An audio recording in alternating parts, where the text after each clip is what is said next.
습관과 좋은 일들은 지속하기가 쉽지 않습니다. 이것만 봐도 우리가 죄인이라는 게 바로 드러나지요. 나쁜 습관은 금방 습관이 되는데 좋은 건 잘 되지 않아요. 우리가 올해 1년간 바이블볼이라는 걸 통해 매일 하나님의 말씀을 읊조리는 습관을 들이고 있는데 요즘 보니까 유튜브의 바이블볼 조회수가 굉장히 떨어졌어요. 그건 지금 여러분들이 지쳐있다는 증거이기도 한 것 같고요. 좀 소홀해진 것 같기도 합니다. 자, 이 사진이 무슨 사진 같아요, 여러분? 예, 화강암 바위에 물이 떨어져서 구멍을 낸 사진입니다. 이것도 처마 밑에 바위가 물이 떨어졌는데 구멍을 뚫었어요. 고사 중에 점적천석이라는 고사가 있습니다. 이게 수가 아니라 석이죠. 점점이 떨어지는 물방울이 돌을 뚫는다는 고사입니다. 여러분이 매일 조금씩 떨어뜨리는 말씀의 물방울이 저와 여러분의 죄의 돌을 깨리라 믿습니다. 여러분 다시 흐트러져 계시면 아침 저녁으로 말씀 10번씩 읊조리는 거 여러분 잊지 마시고 다시 습관을 꼭 확인하시고 들으셨으면 좋겠습니다. 오늘 증거할 말씀의 제목은 하나님이 기뻐하시는 합당한 예배라는 제목으로 말씀을 전하겠습니다. 오늘 본문의 말씀은 로마서 12장 1절에 있는 말씀입니다. 한 절만 오늘 본문의 말씀으로 봉독하겠습니다. 함께 봉독할게요. 시작. 그러므로 형제들아 내가 하나님의 모든 자비하심으로 너희를 권하노니 너희 몸을 하나님이 기뻐하시는 거룩한 산 제물로 드리라. 이는 너희가 드릴 영적 예배니라. 아멘. 이 말씀을 쉬운 성경으로 제가 가져왔는데요. 동건이 앞으로 좀 나와보세요. 기영 오늘 이름까지 호출됐으니까 얼굴까지 3개 방송을 좀 타게 해주겠습니다. 여기 서서 자 쉬운 성경으로 로마서 12장 1절 한번 읽어주세요. 그러므로 성도 여러분 나는 하나 네? 선생님 3개 방송을 타고 있으니까 아주 은혜로 이거 보고 나중에 인연이 될 아가씨를 만날 수도 있으니까. 시작. 그러므로 성도 여러분 나는 하나님의 자비로서 여러분에게 권합니다. 여러분의 몸을 하나님을 기쁘시게 하는 거룩한 살아있는 제물로 드리십시오. 이것이야말로 여러분이 마땅히 드려야 할 영적인 예배입니다. 아멘. 아, 통 베이스네요. 아주 매력적입니다.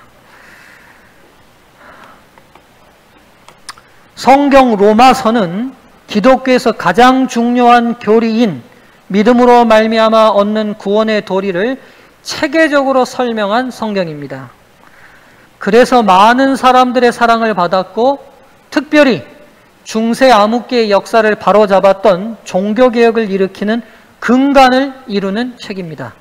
그래서 성도님들 중에 나는 좀 구원에 확실히 부족하다고 생각하시는 성도님들은 로마서를 많이 읽으시고 연구하실 필요가 있습니다.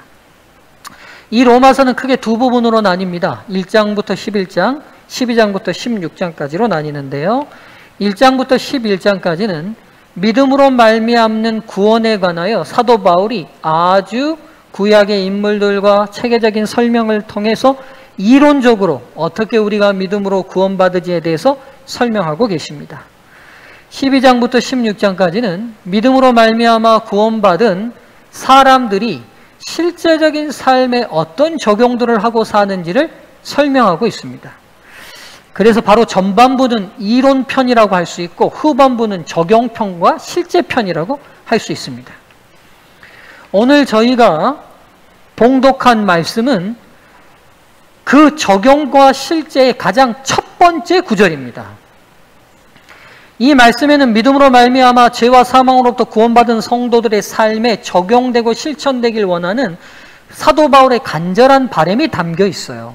그리고 구원받은 성도라면 그의 삶에 가장 첫 번째 표현되고 나타나야 될 삶의 모습으로 예배를 설명하고 있습니다. 12장 1절을 세 구절로 나눠서 다시 설명을 드려볼게요. 그러므로 형제들아 내가 하나님의 모든 자비하심으로 너희를 권하노니 지금으로부터 믿음으로 구원받은 죄와 사망으로부터 구원받은 모든 도리를 다 들은 형제들아 내가 하나님의 인자하심과 사랑을 통해 너희들에게 간절히 바라는 게 있다. 너희 몸을 하나님이 기뻐하시는 거룩한 산 제물로 드려라. 이것이 너희가 드릴 영적 예배이다. 그러니까 구원받은 하나님의 백성들이라면 삶에 나타내야 될 가장 기본적인 표현이 있는데 그게 예배라는 거예요. 그리고 그 예배는 우리 몸을 하나님이 기뻐하시는 거룩한 산 제물로 드리는 예배라는 것입니다. 오늘 이 한 절의 말씀을 좀 집중해서 우리의 삶의 가장 중요한 예배가 어떤 것인지를 함께 좀 찾아보는 시간을 갖도록 하려고 합니다. 먼저 예배가 뭡니까, 여러분? 예배가 무엇입니까? 여러분, 신앙생활 한 이후로부터 여러분이 가장 많은 시간을 보내는 게 무슨 시간이에요? 무슨 시간입니까? 예배 시간 아니에요? 지금부터 지금 무슨 시간이죠? 예배 시간이에요. 여러분 지금 이 자리에 왜 나오셨냐면 예배하러 오셨어요. 여러분, 신앙을 시작하면 많은 성도들이 주도하는 많은 시간은 다 예배 시간입니다. 그래서 우리가 이 예배를 잘 정립하는 건 건강하게 성장하는 신앙에 굉장히 중요한 요소가 됩니다. 그럼 예배가 무엇일까요? 1분의 시간을 드릴 테니까 옆분들하고 예배가 무엇인지 서로 좀 나누는 시간을 갖겠습니다. 잠깐 좀 예배가 무엇인지 서로 이야기를 좀 나누시죠.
자, 여러분 예배가 무엇인가 복잡하고 어렵게 생각하지 마시면 좋겠어요.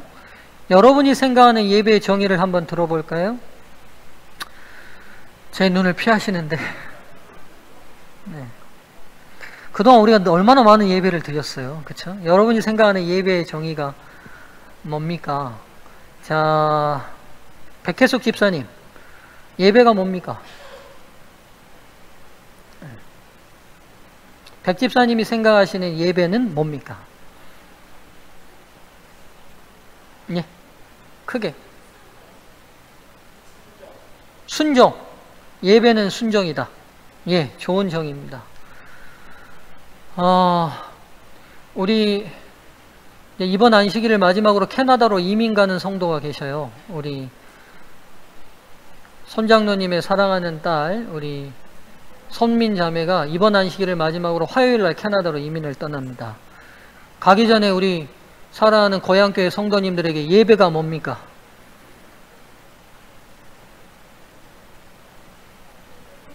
믿음? 믿음이다. 예배는 믿음이다. 예. 순종 나오니까 믿음 나왔네요. 다음 분 물어보면 사랑 나올 것 같은데 어떻습니까? 그렇죠? 예배가 뭡니까, 여러분? 민종아, 예배가 뭐니? 지금 너희가 예배 시간에 왔어.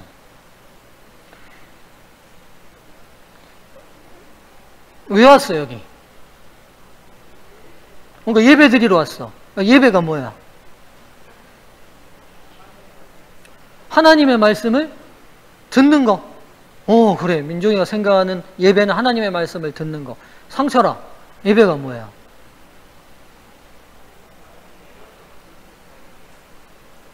뭐래? 하나님의 말씀을 잘 이해하는 거. 좋은 친구 사귀니까 서로 비슷하네, 답이. 그렇죠? 여러분, 예배를 어렵게 예배가 하나님 만나는 거 아닙니까? 여러분, 하나님 만나러 오시는 거 아니에요? 예배가 하나님 만나러 오는 거잖아요. 맞죠? 어렵게 생각하지 맙시다. 제가 고아였다고 생각하고 전쟁통에 아버지가 죽었다고 생각해서 살았는데 오랜 기간 시간이 지나고 그 아버지가 나를 찾으셨다고 생각해 봅시다.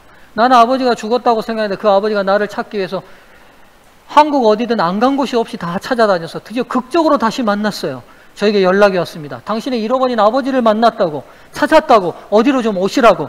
그럼 제가 그 전화를 받는 순간 어떻게 하죠? 제가 회사에 중요한 일이 있어서 가기가 어려운데. 혹은 어떡하죠? 제가 우리 부인이랑 오늘 어디 쇼핑하러 가기로 했는데.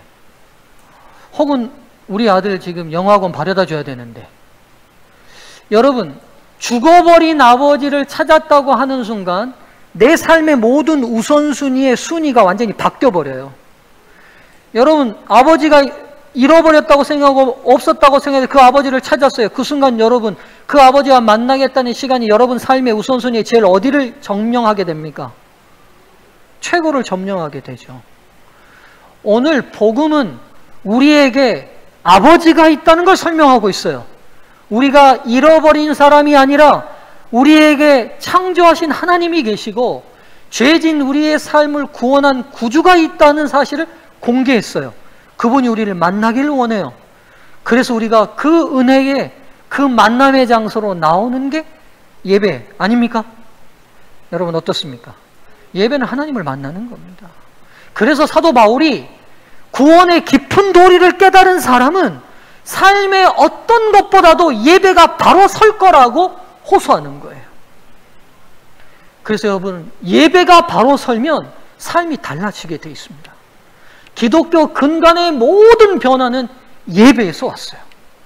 이번 8월 달은 제가 그래서 예배에 대해서 말씀을 전하려고 합니다. 그래서 사도 바울이 구원의 도리를 깨달은 하나님의 성도의 가장 첫 번째 기본 베이직으로 예배를 설명하고 있어요. 예배는 아버지를 잃었던 자녀가 다시 만난 아버지를 계속적으로 만나는 것이 예배입니다. 죽을 수밖에 없는 죄인을 구원하신 구주의 은혜를 계속적으로 찬양하는 것이 예배고, 사탄의 유혹으로 또다시 하늘 아버지를 잃어버리지 않기 위해 계속적으로 아버지의 말씀으로 인도받는 것이 예배입니다. 마지막 줄은 우리 함께 다 읽을까요? 시작. 예배는 죄인이 이 땅에서 누릴 수 있는 가장 놀라운 만남인 것입니다. 여러분, 인간이 누릴 수 있는 최고의 축복이 뭡니까? 여러분 가만 생각해 보세요. 내 삶의 가장 아름다웠던 축복은 다 어디서 왔냐면 만남에서 왔을 거예요. 그렇죠? 이영환 집사님, 인생에서의 최고의 만남이 뭐예요? 김성은을 만난 거. 그 대답 오늘 안 했으면 큰일 날 뻔했어요. 맞죠? 이영환이라는 인간이 삶을 통해서 가장 큰 축복을 받았다는 건 김성은이라는 사람을 만남에서 시작됐을 거예요. 다 마찬가지예요. 우리가 부모를 만나든 친구를 만나든 선생을 만나든 어느 누구를 만나든 사람에게 있어서의 최고의 축복의 통로는 만남을 통해 이루어져요. 그렇다면 우리를 만드신 전지전능하신 창조주 하나님, 우리를 구속하신 구세주 하나님과 우리가 만나는 이 예배는 얼마나 놀라운 축복입니까? 근데 안타까운 건 뭐냐면 이 예배가 너무 자유롭고 너무 자주 반복되다 보니까 그 가치가 우리 안에서 약화되고 있다는 거예요.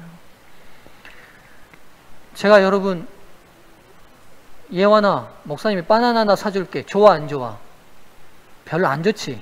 바나나 별로잖아. 그치? 근데 목사님이 예은이 만날 때 바나나는 감히 함부로 손댈 수 없는 과일이었습니다. 여러분 다 기억하실 거예요.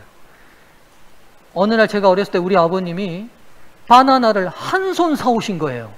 우리 가문이 생긴 이래 한 번도 없었던 기적 같은 일이 시작됐어요. 바나나를 한 손 사오셨다니까요. 저는 그날 바나나는 본래 하나씩 열리는 게 아니라 이렇게 뭉쳐서 맺힌다는 걸 처음 알았어요. 근데 우리 주려고요? 아니에요. 우리 아버님이 사진관을 하셨는데 학교 앨범을 하셨는데 그 학교 이사장님의 딸이 저랑 동갑인데 그 아이가 아파서 입원 중이어서 그 집 병문안을 가려고 그 바나나를 사신 거예요. 나 아팠을 때는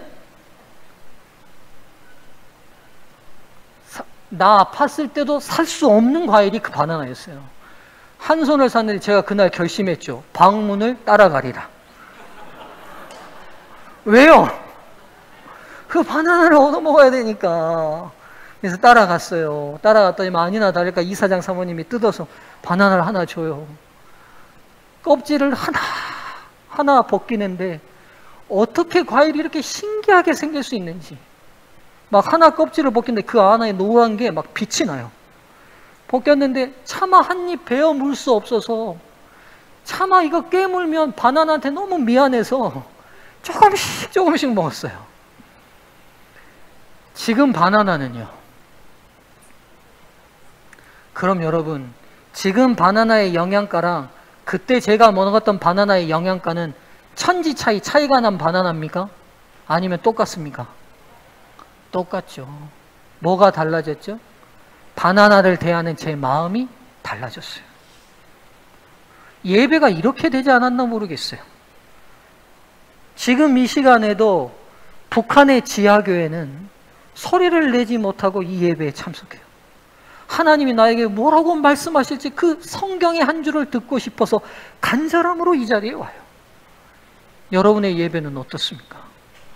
여러분, 우리가 그래서 예배에 임하는 모든 순서들은 철저히 하나님과 성도의 만남으로 이루어져 있어요. 설교자가 등단할 때 우리 모두가 일어나 송영합니다. 거룩한 영을 맞이해요. 하나님 이 자리에 오셔서 우리를 만나주시라는 염원을 말하고, 설교자가 기원합니다. 하나님, 우리가 주님을 만나러 왔으니 우리와 만나 달라고 임재해 주시라고 기원해요. 그러면 여러분들이 오신 하나님을 깊이 저 영혼 깊은 데서부터 찬양해서 그 은혜를 감사를 돌려요. 그러면 설교자가 나와 하나님의 말씀을 대언합니다. 여러분, 그래서 조심하셔야 될 게 뭐냐면 지금 인간 이정환이 말하는 게 아니에요. 설교자가 서서 말씀을 펴는 순간 우리는 그의 입술을 통해 말씀하시는 하나님의 음성을 말씀을 통해 만나는 거예요.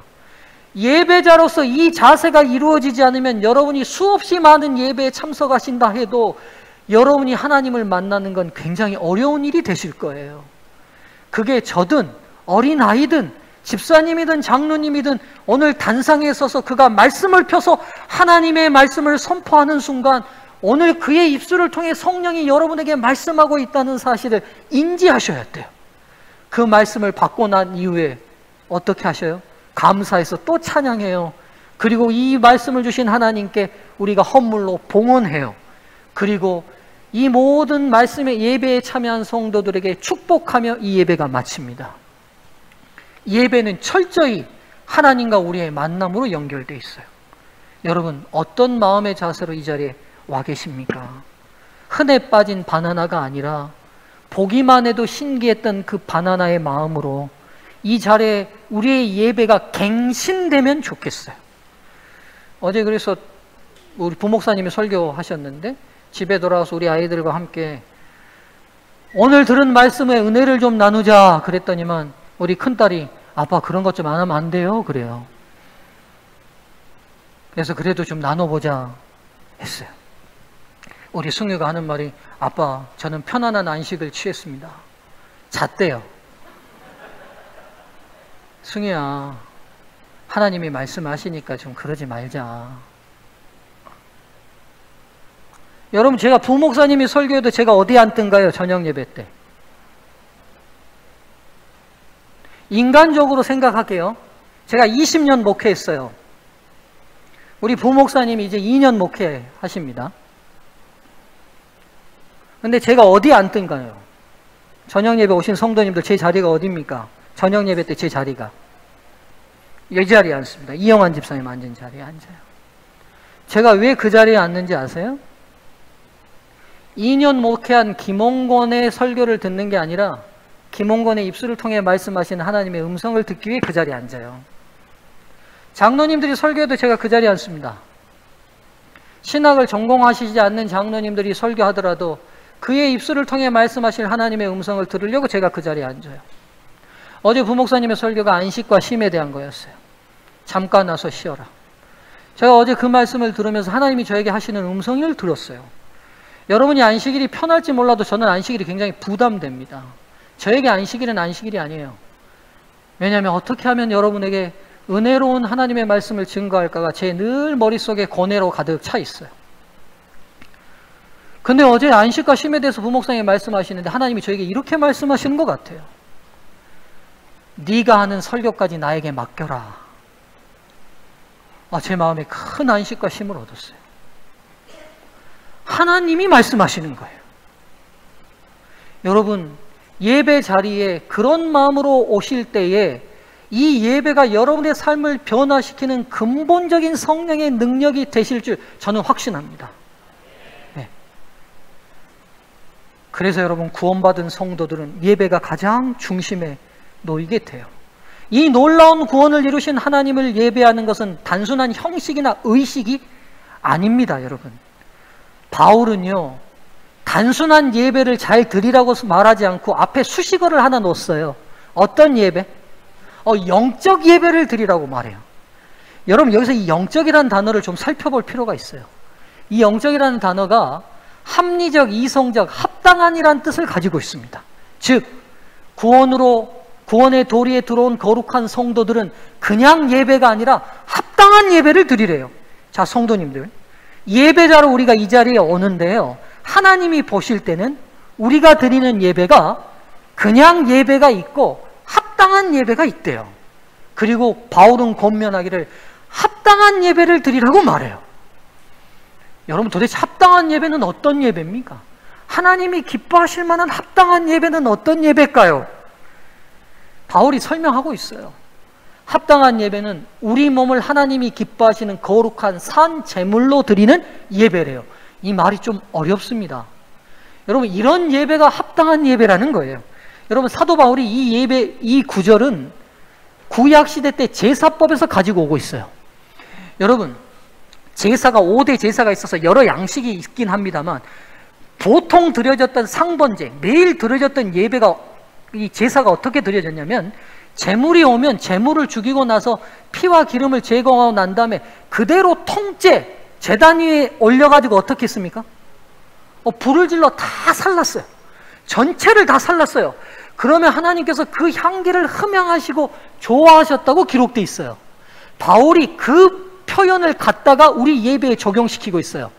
우리가 드려야 될 합당한 예배가 있는데 그 예배는 우리의 삶의 어느 부분이 아니라 전체가 드려지는 예배라는 거예요. 자, 보시죠. 예수님이 이 땅에 오실 때 지구에 발 한쪽만 들여놓으셨어요? 몸 전체를 다 들여놓으셨어요? 그래요. 끊어진 하나님과 우리와의 관계를 연결하시기 위해서 그분이 어떻게 하셨냐? 삶 전체를 완전히 다 드렸어요. 우리의 만남을 위해서. 동일하게 하나님과의 거룩한 예배로 나오는 모든 성도들은 어느 일 부분이나 어느 삶의 부분이 아니라 그 삶, 전인적인 삶 전체를 하나님께 다 드리라는 말이에요. 이게 예배라는 거예요. 좀 추상적이죠? 이걸 좀 더 구체적으로 제가 설명하기 위하여 유다 사상가를 이 자리에 좀 소환하려고 합니다. 이 사람은 마르틴 부버라는 아주 유대인 사상가로 아주 유명하신 분인데요. 히브리 대학 교수를 지내시기도 했고요. 지금 돌아가셨어요. 근데 이분에게 붙는 앞에 타이틀이 있어요. 관계 철학자라는 거예요. 이분이 한 말 중에 모든 참된 삶은 만남에 있다라고 말해요. 여러분, 사람의 근본적 삶은 만남을 통해 이루어지는 아주 단순하지만 아주 명료한 통찰력이에요. 맞죠? 김정은이라는 저 사람이 저렇게 있기까지는 엄마 아빠의 만남, 선생님과의 만남, 목사님과의 만남, 성도와의 만남, 그리고 지금 그 사람과의 만남 등등, 그 만남이 저 존재를 만들어요. 그래서 참된 삶은 만남에 있다는 깊은 통찰을 저희에게 제공합니다. 이 마르틴 부버는 근데 인간의 관계와 만남을요, 두 가지로 정리해요.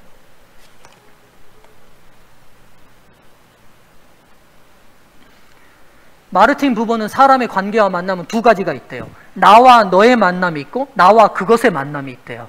좀 더 설명을 하면 관계를 맺을 때 너, 즉 인격을 대상으로 하느냐, 아니면 관계를 맺을 때 그것, 사물을 대상으로 하냐는 거예요. 좀 더 설명을 할게요. 자, 나와 너의 만남은 인격과 인격의 만남이고, 나와 그것의 만남은 인격과 사물의 만남이래요. 자, 무슨 말이냐? 예를 들게요. 자, 여러분, 우리가 슈퍼에 들어갔어요. 안녕하세요 말했어요. 사람을 대상으로 하긴 하지만 우리가 들어간 목적은 그 사람과의 교제가 아니라 내가 사고 싶은 물질이에요. 맞죠? 즉, 그 사람과의 만남은 그 물질을 사기 위한 매개체일 뿐이에요. 즉, 사람과 사람이 만난다고 하지만 사람과 사람의 만남에는 그 사람을 통해 얻고 싶은 물질이 있는 만남도 있다는 거예요. 남편이 들어왔는데 남편한테 궁금한 게 남편의 자꾸 월급 통장일 수 있다고요. 이게 나와 그것의 만남일 수 있다는 거예요. 이해되시죠? 내가 서예리 집사님을 만나러 갔어요. 근데 서 집사님이 오늘 점심을 쿠오쿠오에서 사줬으면 좋겠어 라는 목적으로 만날 수 있다고요. 지금까지 사준 적은 없어요. 여러분 오해하지는 마세요. 네. 그럴 수 있다. 그럼 내가 저 사람을 인격적으로 만나는 게 아니라 그 사람이 나에게 제공하는 사물을 목적으로 만난다는 거예요. 마르틴 부버는 인간의 관계가 이 두 가지로 규정할 수 있다는 거예요. 자, 보세요. 이 두 가지의 만남은요, 인격과 인격, 나와 너의 만남이 될 때는 상대방을 있는 그대로 전인적인 만남이 돼요. 상대방 전체가 보이는 만남이 됩니다. 반면요, 밑에 만남은 상대방이 가지고 있는 일부를 얻고 싶은 만남이 돼요. 상대방에게 얻고 싶은 그것만 보이는 만남이에요. 예를 들게요. 자, 애가 학교를 마치고 들어왔어요. 우리 정유가 들어왔는데 바지에 흙이 묻어 있어요. 그 순간 엄마의 눈은 이 아이가 다 보이는 거예요. 정유야, 바지에 왜 흙이 묻어 있어? 다쳤어? 근데 표정을 또 읽는 순간 어두워요. 이 아이가 뭔가 문제가 있다고 직감적으로 생각을 해요.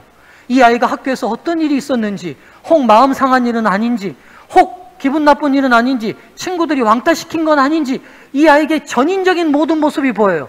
그러면서 보니까 가방에도 흙이 묻어 있어요. 그러고 보니까 치마 밑잔도 좀 뜯어져 있어요. 이게 다 보이는 거예요. 근데 기말고사를 딱 마치고 들어오는 순간 가방 속에 성적표만 보여요.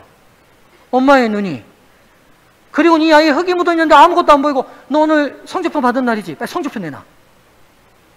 이 아이의 표정도 보이지 않아요. 이 아이의 치마에 흙도 보이지 않아요. 가방에 흙도 보이지 않고 치마에 밑단이 터져 있는지도 안 보여요. 오직 뭐만 보여요? 가방 속에 성적표만 보여요. 자, 보세요. 인간의 모든 만남이 인격과 인격이 저대로 만나는 것 같지만 그게 아니라 만남을 통하여 상대로부터 얻고 싶은 그 사물만 주목하는 만남이 있다는 거예요. 여러분, 하나님과의 예배도 그럴 수 있다는 거예요. 전인적인 하나님을 만나려는 자세가 아니라 하나님이 나에게 제공할 수 있는 뭔가에 집중하려는 만남으로 나오면 하나님 전체가 보이지 않아요. 그것만 보여요. 내가 해결해야 될 그 문제, 하나님이 해결해 주시라는 기도만 나오게 되고 그것만 해결해 주실 때 은혜 받았다고 생각하지 그분 전체가 보이지 않아요. 이런 예배가 합당한 예배가 될 수 없다는 거예요. 근데 여러분 기억하셔야 될 게, 우리가 수십 년 신앙을 해도 변화가 잘 생기지 않는 근본적 이유가 뭐냐? 예배의 자리에 그런 마음과 자세로 나올 수 있다는 거예요. 하나님의 그것을 보기 위해서, 하나님 그분 전체를 보려는 마음이 없이, 인간관계가 잘 개선되지 않을 때 가만 생각해 보세요. 여러분, 그 사람을 내가 어떻게 대했는지, 그 인격 그대로를 다 보셨는지, 아니면 그가 가진 그것이 보였는지, 이 사람을 대할 때 그것만 전문적으로 보는 사람들을 사기꾼이라고 말합니다. 그들은 사람을 만날 때 그것만 봐요. 그 사람을 통해 얻어낼 그것만 본다고요. 자, 인격이 대상이 아닌 그 인격이 가지고 있는 사물을 얻어내기 위한 만남은 진정한 만남으로 발전해 갈 수 없을 뿐더러 나에게도 축복이 될 수 없는 관계와 만남이 됩니다. 여러분, 사람 만나보세요. 계속 그 사람 그 자체가 아니라 그 사람이 가진 그것만 보이면 어때요? 여러분, 제가 우리 자녀들을 볼 때도 이런 마음이 있다는 사실을 깨달았어요. 아침에 일찍 일어나면 좋겠어요. 그것만 보여요. 어른들에게 인사를 잘 했으면 좋겠어요. 그것만 보여요.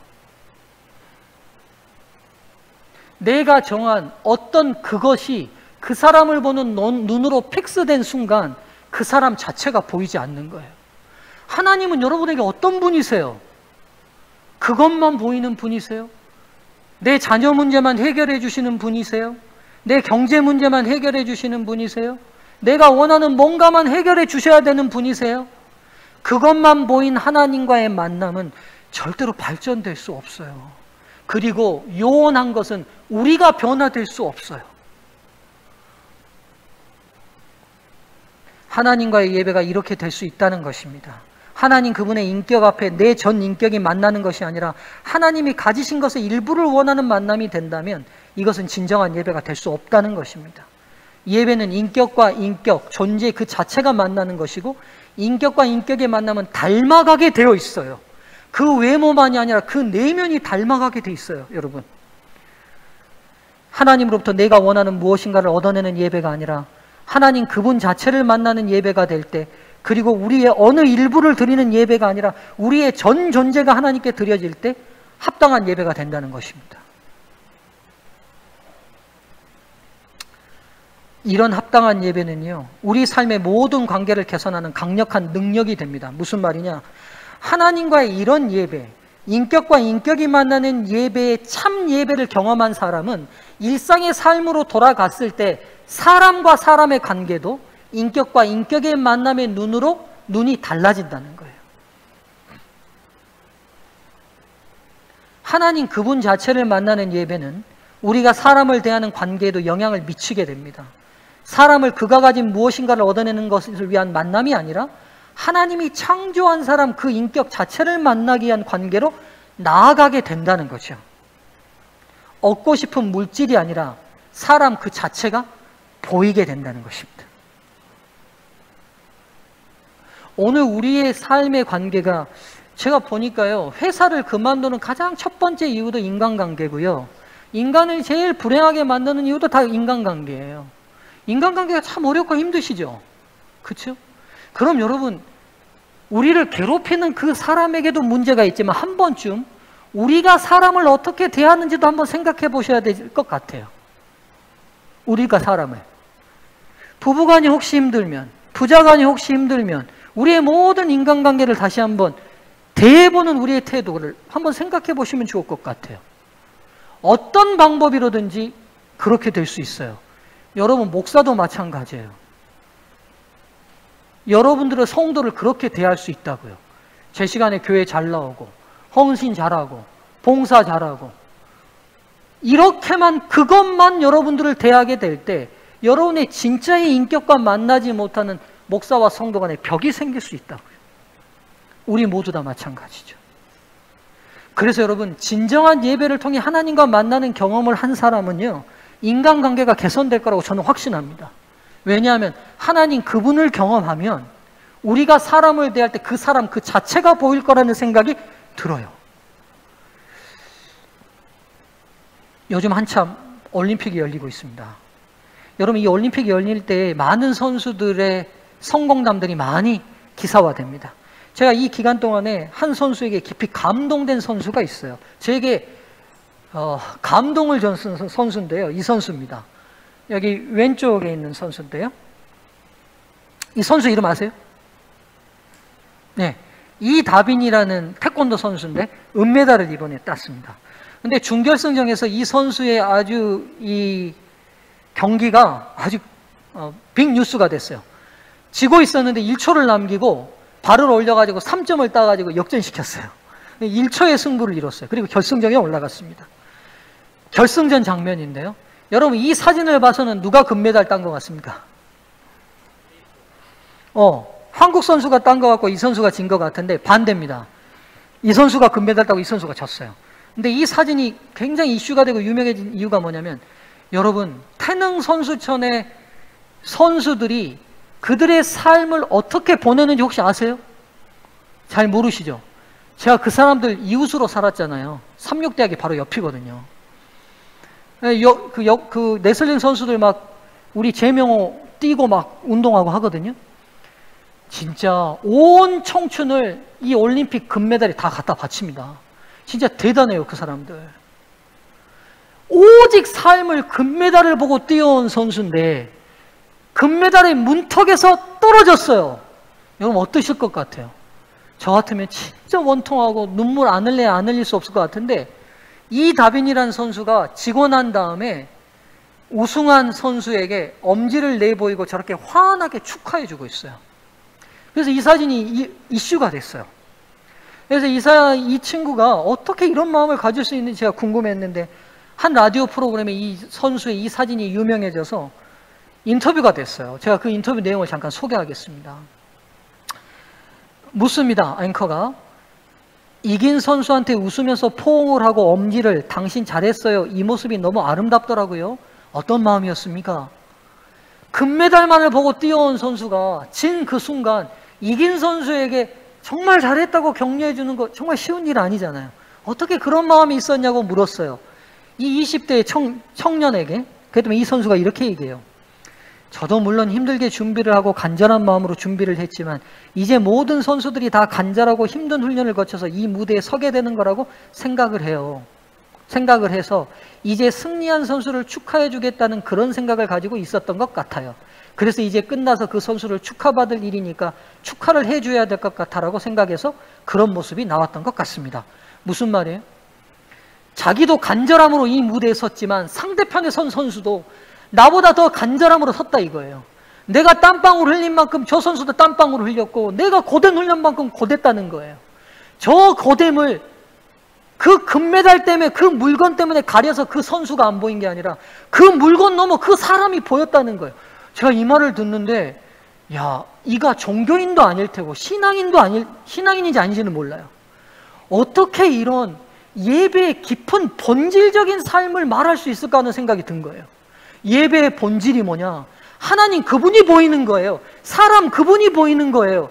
여러분 예배에 참석하고 나가면서 뭐가 보이세요? 같이 신앙하는 사람들의 아픔이 보이세요? 동료들의 고통이 보이세요? 여러분 진정한 예배 참여자들은 그 모습을 볼 수 있는 게 예배 참여자들이라고 생각이 들어요. 소라가 지금 어떤 마음으로 살까? 소라 힘들지 않을까? 어렵지 않을까? 요즘 표정이 어둡던데 이게 보이시냐고요. 오늘 나는 이 선수가 너무 놀라운 거예요. 어떻게 그 금메달 넘어 이 선수의 아픔이 보였을까? 얘기를 좀 들어보시죠. 제가 이기겠다는 각오로 들어가기는 했지만 제가 거기서 졌다고 그 자리에서 아쉬움을 내비치는 모습을 하면 승리한 선수도 조금 마음이 안 좋지 않을까 이런 생각을 했었던 것 같아요. 그래서 조금 더 좋은 모습들이나 그런 것들을 보여주고 싶었고요. 제가 경기할 때 제가 정말 까다로워하는 스타일의 선수였거든요. 그러면서 이제 정말 당신은 선수로서 정말 대단한 선수야 그런 마음이 나왔던 것 같아요. 무슨 말이냐면 자기가 혹 졌을 때 너무 슬퍼하면 상대편 선수가 이겨도 마음이 불편할 것 같아서 그런 모습 안 보이려고 미리 생각했다는 거예요. 전쟁보다 더 전쟁 같은 이 스포츠 세계에서 금메달 넘어 이렇게 사람을 볼 수 있는 눈을 가졌다는 거, 저는 이 사람이 너무 훌륭한 예배자가 아닌가 하는 생각이 들었어요. 그리고 뭐라고요? 싸워보니까 진짜 능력 있는 선수래요. 인정해주고 싶대요. 사랑하는 성도님들이시여, 우리가 오늘 예배의 자리에 왔어요. 1시간 예배를 드리고 끝나는 게 중요한 게 아니라 오늘 이 예배를 통해 말씀하시는 어떤 하나님을 보셨어요? 어떤 하나님을 만나셨어요? 어떻게 하나님이 여러분에게 말씀하세요? 하나님의 마음이 느껴지세요? 하나님의 전 인격이 우리의 마음과 교류가 되시냐고요? 아, 하나님 이렇게 생각하실 것 같은데 나도 좀 이런 마음 가지면 안 될까? 이렇게 느껴지셨냐고요? 그리고 삶의 현장으로 돌아가 그 마음으로 여러분의 삶을 살아가는 게 하나님이 원하시는 합당한 예배, 여러분이 여러분의 삶을 다 들여 교회에 뭔가를 내놓고 헌신하는 게 아니라 여러분의 삶과 정신이 그리스도의 정신으로 완전히 물들어 사는 생애, 그게 우리가 산 제물로 우리 하나님께 드리는 예배가 아닐까냐는 거예요. 이번 한 주 동안 이슈가 됐던 사진입니다. 이 사진 여러분 보셨어요? 보신 분들 꽤 많을 거예요. 왜냐하면 그 탑 뉴스로 이 사진이 계속 걸려 있었어요.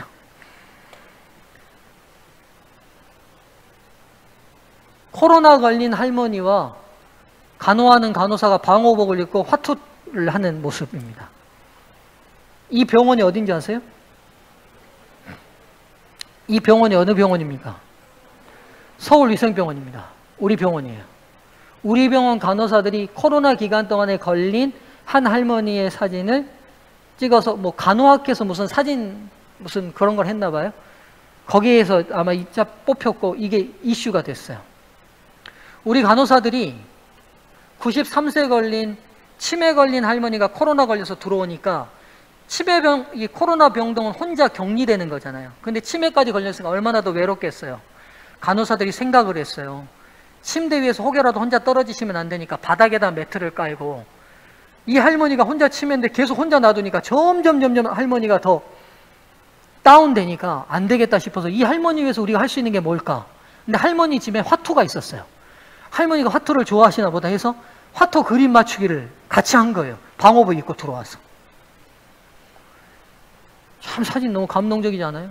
근데 여러분, 이렇게 함께 했던 간호사들, 이 아이디어를 낸 간호사가 우리랑 가까운 지역의 간호사예요. 우남교회 양남수 장로님의 딸 양소영이라는 청년이에요. 그 청년이 이 아이디어를 냈어요.